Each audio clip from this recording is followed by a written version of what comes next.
It's not calculated in terms of costs unless somebody dies. But how do you put cost to my ability to go out and just breathe clean air? Welcome to Climate Curious.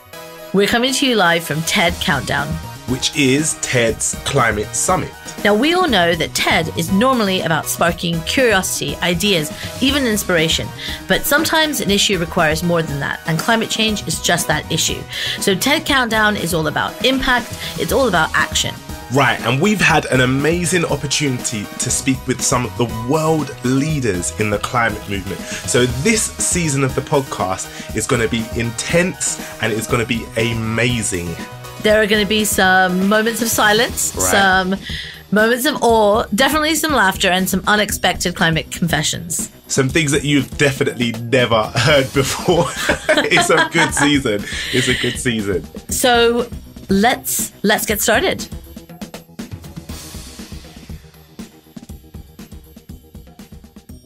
So Ben and I have been here at TED Countdown in Edinburgh for the week, and you know, it's not gone unnoticed that we have been doing this in what is still the midst of a global pandemic. Right.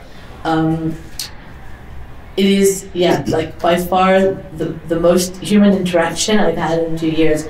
And I think that there is the conference is focused on climate change, but today's speaker brings like a really interesting perspective, and I think it was one of our standout talks. So Ben, anything you want to say? Should we jump into it? Let's jump into it. Let's jump into it. Okay. So, thank you for joining us. Today we're joined by Shweta Narayan. Would you give us just tell us who you are for the people who have not had the pleasure of meeting you yet? So hi everyone, and I'm Shweta Narayan. I am a climate and health campaigner with Healthcare Without Harm. It's a non-profit, works with the health sector, but most importantly, bringing the health messaging to the forefront of climate solutions, environmental solutions, the sort of the intersection of environment, health, and justice. I come from the global south. I come from India. I have been in the space for almost 20 years now. Wow. And I'm a trained social worker with a specialization in criminology and correctional administration. Wow. So it's a completely, it's not a different background, but it's just that I'm applying the training in criminology and looking at environmental crimes and sort of building interventions from there, and working with communities on the ground, the most marginalized, the most affected, and sort of taking their voices up to the policy makers, to the decision makers. And you've made sure that you've got something to do after the crisis is solved.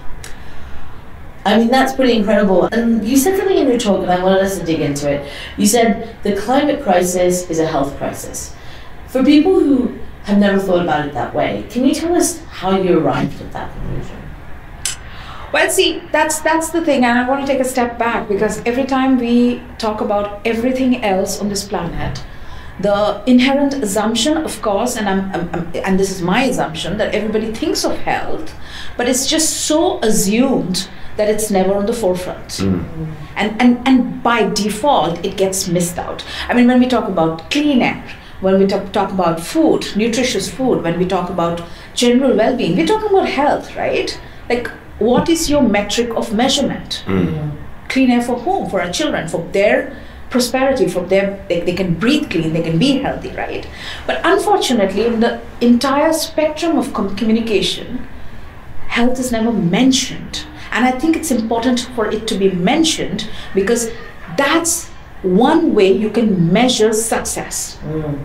If your policies are right, your people are going to be healthy.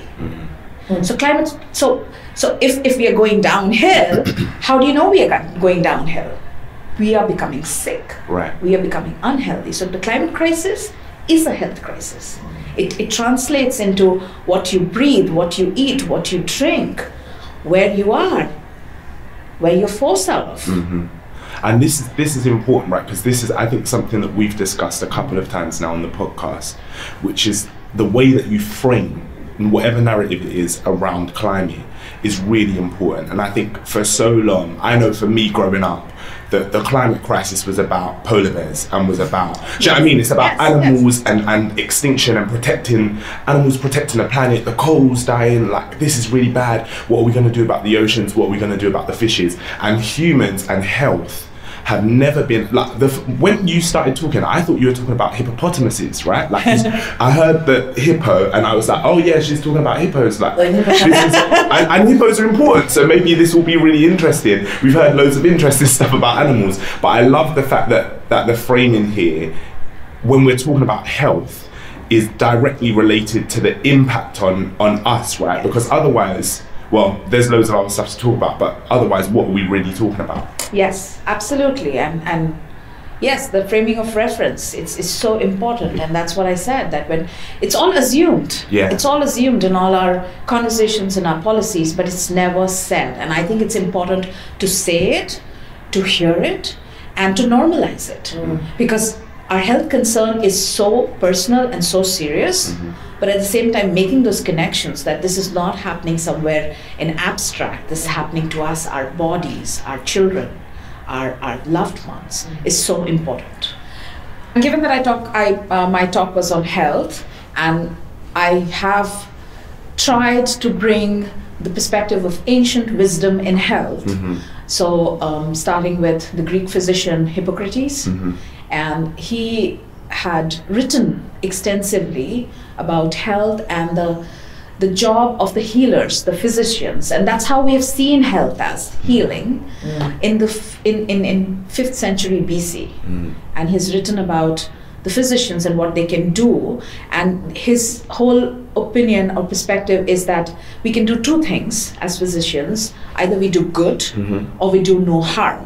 And the principle of do no harm is actually what has formed the Hippocratic Oath, which he has sort of modeled, which even today, so it's mandatory for physicians to take that oath to protect their patients. You know, in that oath, and when you become a physician, your focus is always on your patient and the patient's best interest. So you either do good to your patients or you try not to harm your patients, and it's a balance. It's always a conflict, and there's a lot of debate about it. But the fact is that it's one of the oldest and most widely known codes of ethics.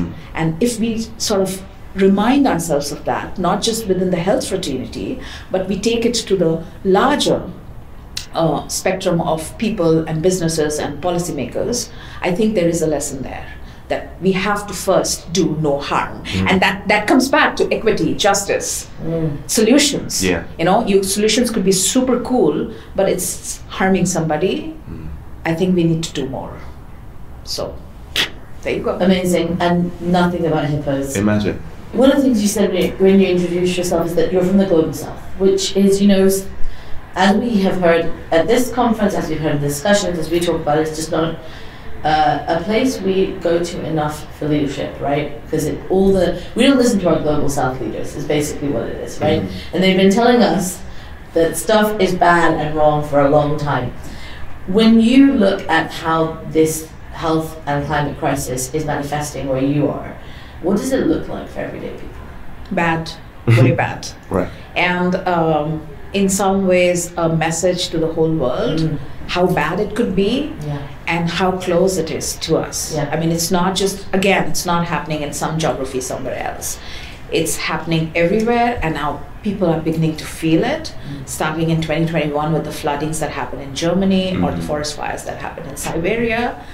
It's happening everywhere, and unfortunately, for decades, the Global South has been screaming and saying, it's going to happen, it's happened to us, it's going to happen to everyone.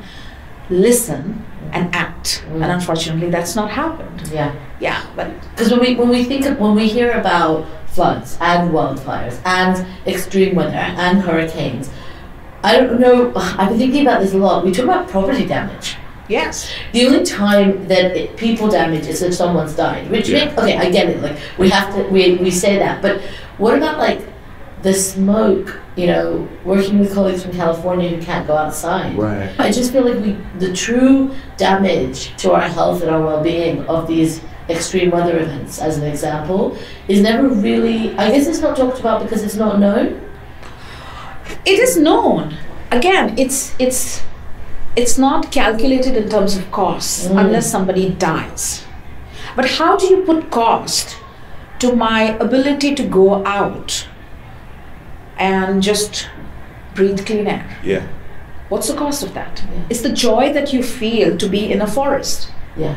Can you put a number to that? Yeah, the intangible value of it. Yes. Yeah. And I mean, that's the ecosystem services that we get, which we take for granted and never measure. And the way we think right now is what we can measure, what we can count. Yes.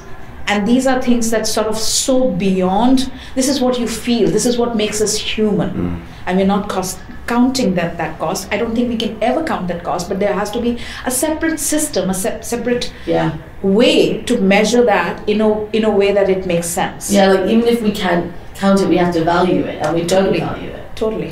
And surely to some extent we can count something, right? Because we do know that people who live in areas with clean air are healthier and have longer life expectancy. Like there are small things that are like very clear, very, very clear indicators that if we take care of the environment that we live in, it will be better for us. And if we don't, it will be bad. And like you say, like unfortunately for people who are on the margins and on the margins of the margins, like the most marginalized people suffer that the most.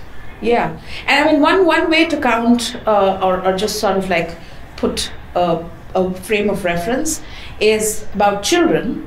And you will see children living in cleaner environment are not only healthier, they're smarter.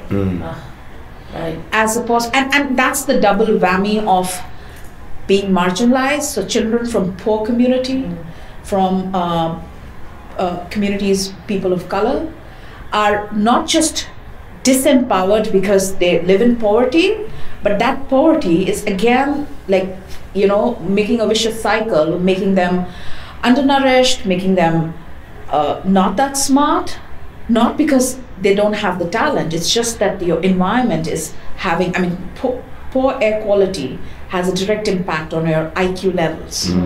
The toxins that lead that is there in your water, in your air, is making you intellectually poorer by no fault of yours. You said this in your talk, there's a deep connection between people and planet. I want to unpack this a bit with you because I actually don't think we talk about this enough. How do you see that connection? Like explain that to someone who maybe hasn't thought of that connection before. Well, scientifically speaking, and I'm not a bad scientist, but that there's a very clear connection between the degrading ecosystem, the deforestation, and the jumping of zoonotic diseases from animals to humans. I mean, that's scientifically, that's science. And it's for us to understand and accept. But even in different geographies, one of the reasons why we are having so many conflicts and we are having extreme situations of weather events or climate events is because that balance is destroyed. Right.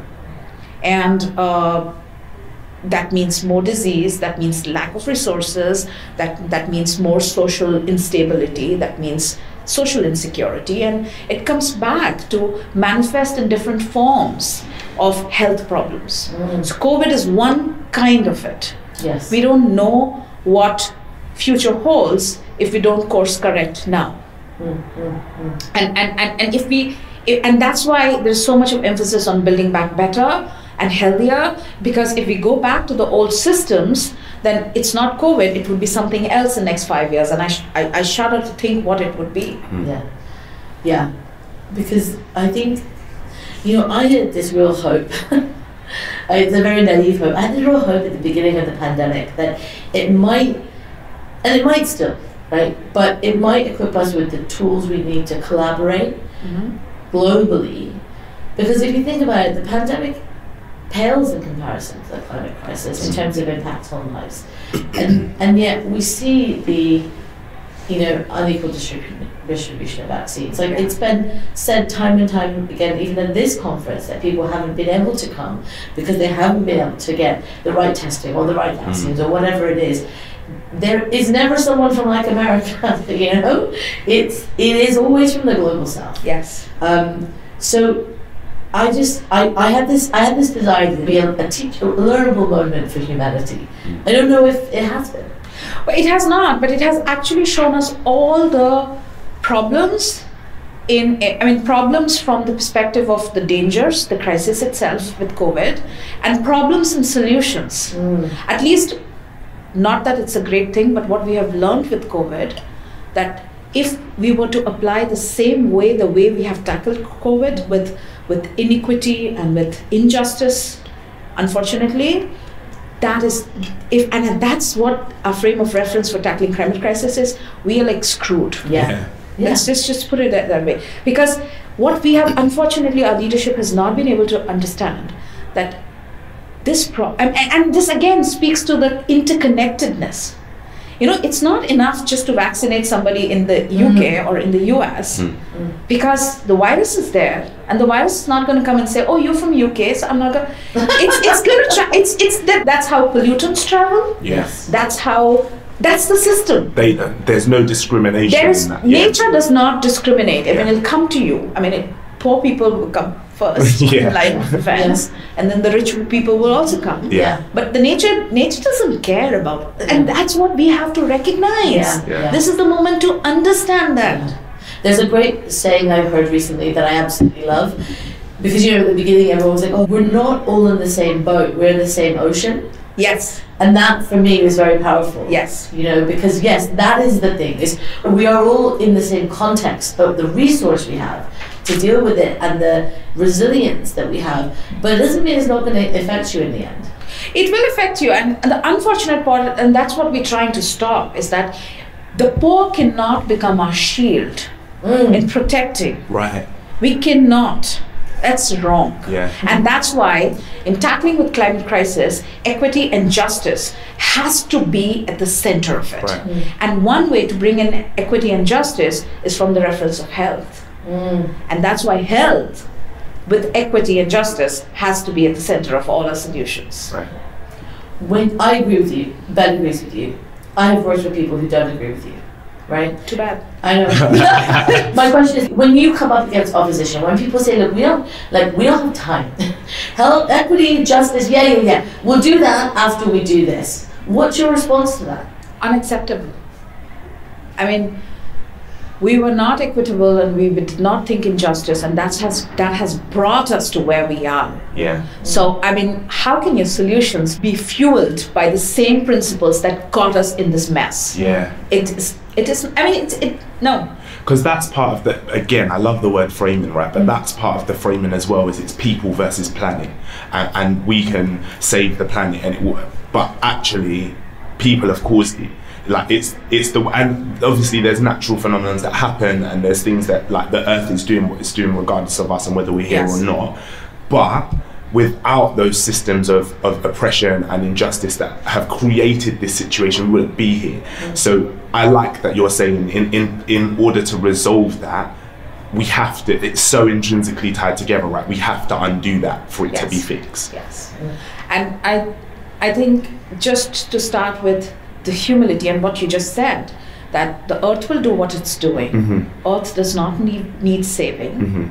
It's been here for, she's been here for much. We are a blip. Yeah. As a human civilization, we are a blip. Yeah, like a bad cold for the earth. Well, that's how probably she's seeing us as, right? But if we have to survive, then all of us have to survive, because all of us are in here together. And we need to, the sooner we respect and recognize that, the sooner we might be able to figure a way to survive and extend that blip.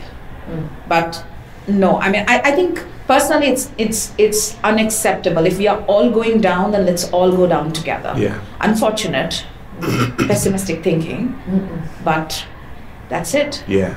And if we're all going to survive, we have to survive together. Yeah. I mean, no one should be left behind. Yeah. Right, so Mariam, I've been thinking, how did we start this podcast? That's a great question. So at TEDx London, we're all about ideas worth spreading. We've explored everything from gender and borders to technology and design at our events. We've been doing this for 5 years. And in that journey, Citi has been our headline partner, and they've been with us every step of the way. But when it came to the climate crisis, we needed a new format. We wanted to break out of the red circle, to speak directly to the climate leaders, to ask questions and to be curious. And as always, Citi was there with us, supporting our vision, encouraging us to be courageous and adventurous with our ideas. So thank you, Citi, for making this podcast and all of our work possible. For the love of ideas, for the love of curiosity, for the love of progress. Citi. Now back to the show.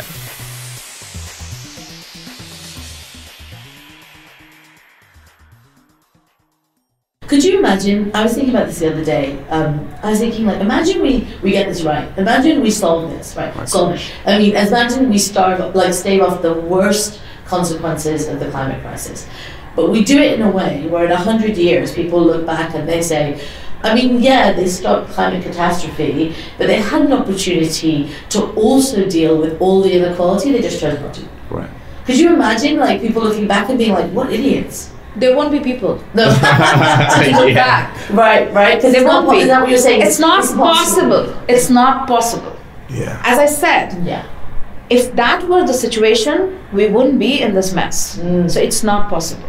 So the only way that we look back and say we got this Yeah. is that we had all our friends together. Everybody was together in this. Yeah. I don't think enough people understand that. I don't think enough people really truly understand that if we don't do this justly and equitably, we don't do it at all. Yeah. It's not going to happen at all. So it's not about like it's not left for us. I mean, we'll try to strive. We'll do something here, there, everywhere. But Some bumpers. unfortunate. I mean, I'm really sorry. I don't want to come across. I'm very No. optimistic. I'm not a cynical person. But that's the unfortunate reality. And I think we owe it for everybody to know this. Yeah. Yeah. I mean, we can't like bank on something that will come and save us.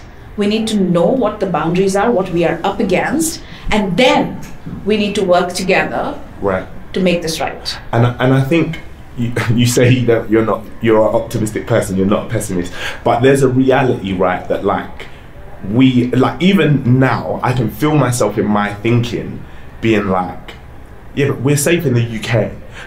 It is going to be bad. It won't be that bad here. Like, it's not like there's going to be tornadoes and earthquakes and hurricanes. But then we're seeing now in real time, it's everywhere. That no one's escaping, right? Like, no one's getting away. And I think that message is really, really important, because we pretended for so long that it's just them over there, and there is now no them over there. It's us. We're all here together, and it's win or lose, right? So in context of UK, it's not going to be the hurricanes and the tornadoes probably, but the heat. Right. And the heat waves. Yeah. And there was this article that came out in Nature magazine about a couple of months ago, which has predicted that if we go the way we are going, business as usual, by the end of this century, there would be 70 million additional deaths because of heat alone. Forget about flooding, forget about everything else, just the heat. Yeah? So. Yeah. Yeah, I mean, I think that is like, I hope that this year has actually, with the extreme weather, has started to wake people up a little bit, because I do think that whether we were willing to admit it or not, sitting in the global north, we all, even those of us who are campaigning for equity and justice and want to listen to the voices of global south leaders, all of us who are saying the right things and are super woke, we all had that thought in the back of our heads. Well, but it's not really me. I'm not really campaigning for my life or my livelihood or my world. But actually, I mean, maybe young people actually were not thinking that way. Maybe it's just those of us who are a bit older. But I think admitting that to yourself and realizing that was wrong, because actually, and it's sad that we can only care when it affects us. Yes. You know, but the thing is, it does affect us. So it's no longer like that hypothetical. That's what I'm very much taking away from this conference is I knew that, but I knew it here.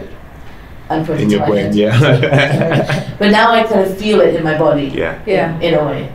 Yeah, and that could be a moment for all of us to feel collectively resolved and inspired, and that's where we don't go down the drain of like, there's nothing that's possible, and get cynical and continue with what we're doing, but use this moment to get the strength from each other, because it's impossible to individually, and I feel that challenge all the time, like where do you get that strength to go on and carry on.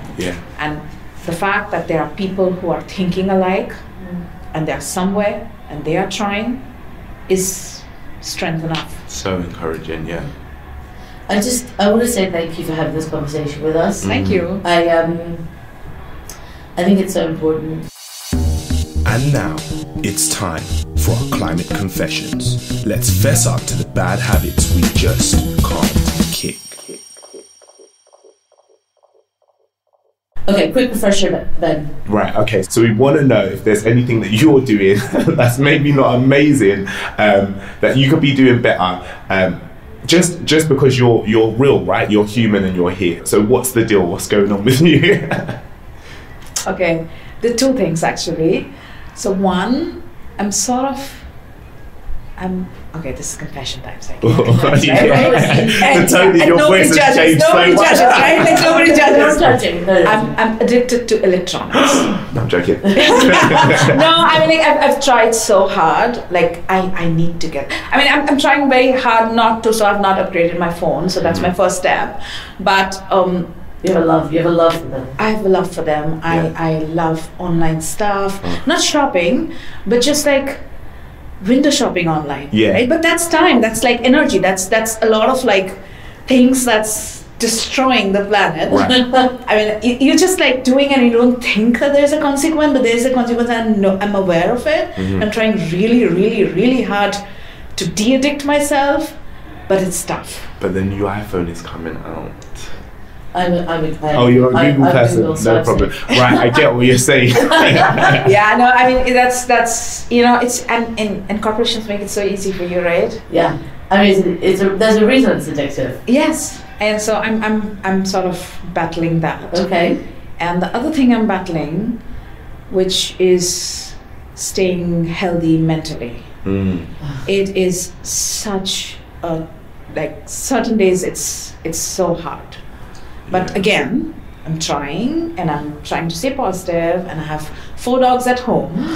So that is a solution. That's totally the solution. That's the solution. So yeah, but it's interesting you mentioned that, because I was thinking, given that you work on healthcare without harm and this, that like whether mental health plays into what you do.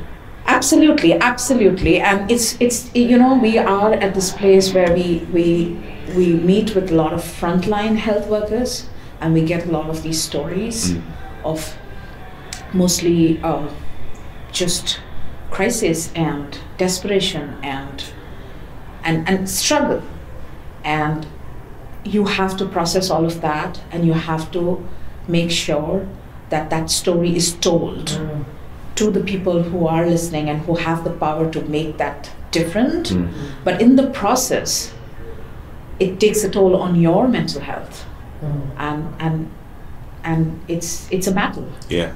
So yes, that's my confession number 2. I gave you 2 confessions. Yeah, we really appreciate it, and you made an important point that like to keep fighting, which is and this is going to be a really long fight.